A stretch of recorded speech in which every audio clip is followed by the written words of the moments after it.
এসেছিলাম একটু ring road, একটু ব্যাংকে কাজ ছিল, ব্যাংকের কাজটা শেষ।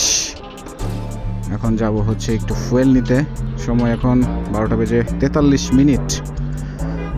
আমার গন্তব্য এখন সাবেক শেরাটন এর সামনে, কজ ওখান থেকে আমি ফুয়েল নিই, ওখানকার ফুয়েলটা ভালো। রমজানে মনে হয় যে খরচপাতি আসলে আরও বেশি হয়, মানুষজন কেনাকাটা বেশি করে।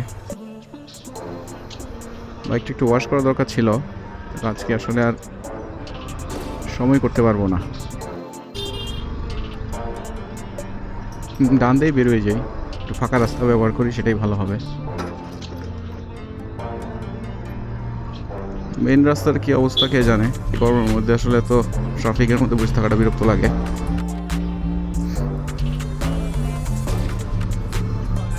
একটু একটু করে সামনে আগাইলাম, বাট যাইতে পারবো কিনা কে জানে।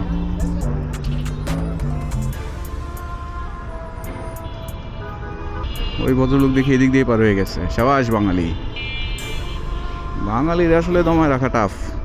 এখানে মনে হয় একটু পাথর টাথর ফেলছে, তাহলে খুব বাজে অবস্থা ছিল রাস্তাটা আসলে। আজকে যাব হচ্ছে সংসদ ভবনের সামনে দিয়ে। চলেন দেখি রাস্তার কি অবস্থা। আর্মির গাড়ি এখানে দাঁড়ায় কি করে? ওরে এখনই এই জাম, হায় হায় রে, কেমনি কি তাইলে করে? ওই যে ভদ্রলোক, খুবই ভদ্রলোক। একটার সময় এত জাম, কারণটা তো মাথায় ঢুকতেছে না।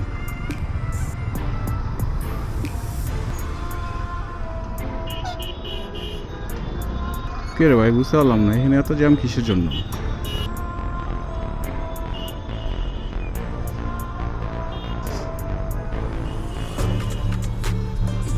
ভিতর দিয়ে চলে যাই, এই মুহূর্তে জ্যাম, এদিকটা তো আবার ফাঁকা, আরঙের সামনে জায়গাটুকু আবার ফাঁকা।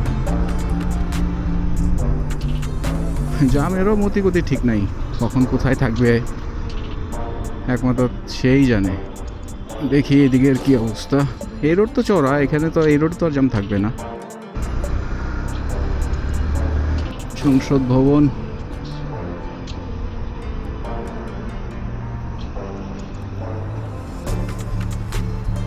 ভিতরে তো আসলে যাওয়ার এখন আর অপশন নাই। আগে এক সময় আমরা একদম ওই যে ইয়া পর্যন্ত চলে যেতাম, সিঁড়িগুলা পর্যন্ত চলে যেতাম, এসব বাউন্ডারি দিয়ে আটকায় দিছে। আমি একটু টেনে সামনে চলে আসি, দেখ এদিকে রাস্তাটা ফাঁকা আছে। আমি তো ফার্মগেট দিয়েও চলে যেতে পারি, ভিতর তো না গিয়া ফার্মগেট দিয়ে চলে যাই। এ হচ্ছে ফার্মগেট মেট্রো রেল। এদিক দিয়ে আমার আসা হয় কম, আমি সাধারণত বিজয় সরণিটা ইউজ করি। কৃষিবিদ ইনস্টিটিউশন বাসটা ফাঁকা দেখতে পাচ্ছি, সেজন্য ভাবলাম যে এই বাস দিয়েই চলে আসি। আস্তে আস্তে যাই, আমাদের এত তাড়ার কিছু নাই। দেখি তারপরে ওটা না পারলাম না। যাই হোক, শুক্রিয়া, বেশিক্ষণ বসতে হয় নাই।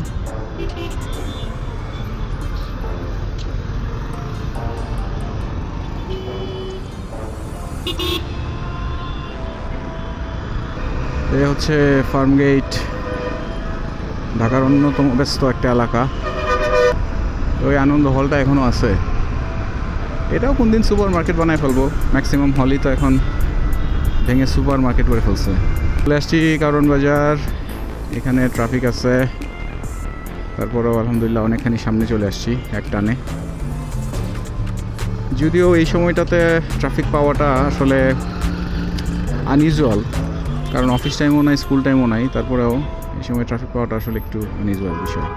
দেখা যাক কত দূর সামনে যেতে পারি। এখানে এসে থামতে হইল।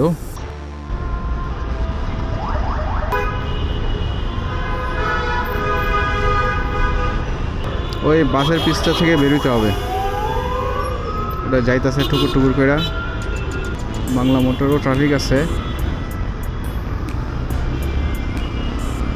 ওই মেন রোড দিয়ে যেতে হবে, কিছু করার নাই। ওদিক দিয়ে যতটুকু সামনে গিয়ে দাঁড়াইতে পারি।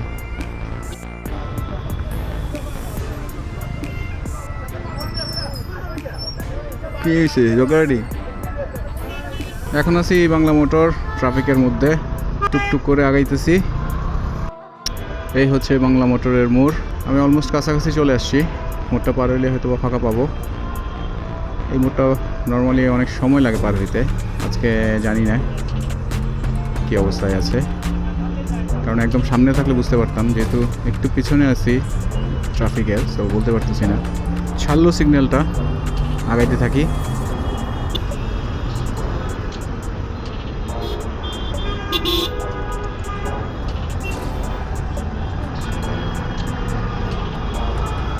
একটা সাইড হয়ে চলে আসি, ওটাই ভালো, যেহেতু রিটার্ন করবো। সো একদম বাম পাশ থেকে রিটার্ন করাটা ঠিক না, আমি ডানে থাকি, ওই দিক থেকে আস্তে করে রিটার্ন করে ফেলবো। আশা করি সমস্যা হবে না রিটার্ন করতে। সেরকম পার হয়ে চলে আসছি আমি। আসলাম ফুয়েল নিতে, সময় 1:15। ফুয়েল পাম্পে যথেষ্ট ভিড়, বিশেষ করে অকটেনের লাইনে।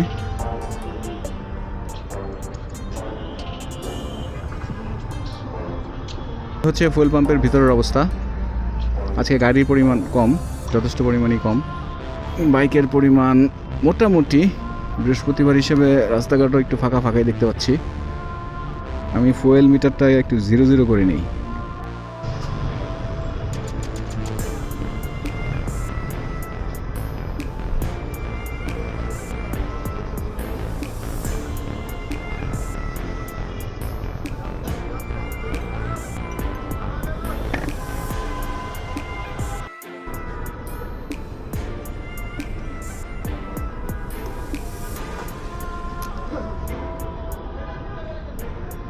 তাই টাকা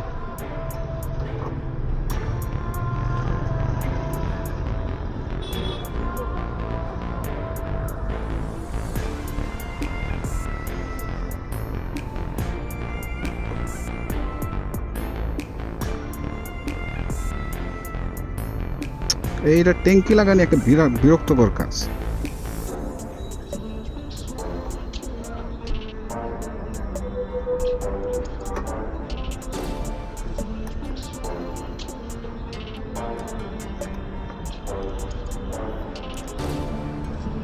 খুবই বিরক্ত লাগে এটা ট্যাঙ্কিটাকে ইয়ে করা।